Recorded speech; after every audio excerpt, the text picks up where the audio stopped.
मित्रांनो, मी तुमचा आकाश जराना स्वागत करत आहे माझ्या यूट्यूब चॅनल जराना लॉसन एंटरटेनमेंटमध्ये. चॅनलला नवीन असेल तर चॅनलला सबस्क्राईब करा, लाईक करा, कमेंट्स करा आणि शेअर करा.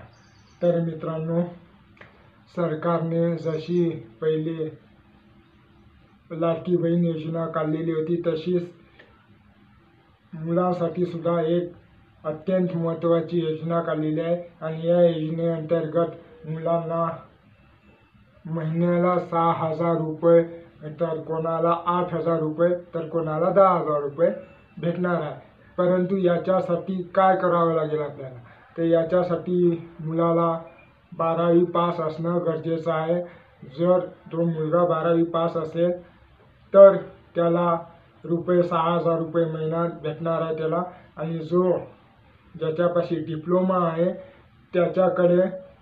त्याला 8,000 रुपये महिना भेटणार आहे. आणि जो पदवीधर आहे त्याला 10,000 रुपये महिना सरकार देणार आहे, असं एकनाथ शिंदे साहेबांनी जाहीर केलेलं आहे.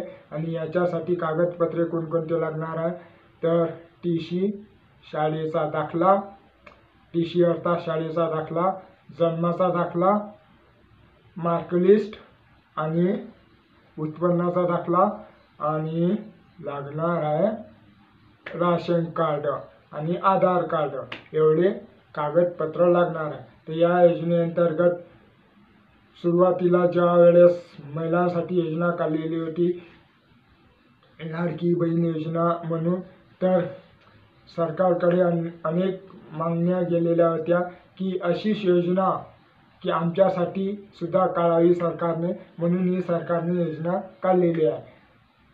लाडकी बहीण योजनेअंतर्गत प्रत्येक महिलेला 1,500 रुपये महिना भेटणार आहे. आणि याचा फायदा अनेक महिलांना होणार आहे. परंतु ज्या अनुषंगाने जशी ही योजना काढलेली होती सरकारने लाडकी बहीण योजना, त्या अनुषंगाने अनेक लोकांनी सरकारकडे मागणी केली की आमच्यासाठी सुद्धा ही योजना, एखादी योजना काढावी. तर अशी आहे मित्रांनो माहिती. लाडका भाऊ योजना, या योजनेअंतर्गत 6,000 रुपये, जो मुलगा 12वी पास असेल त्याला 6,000 रुपये महिना भेटणार आहे.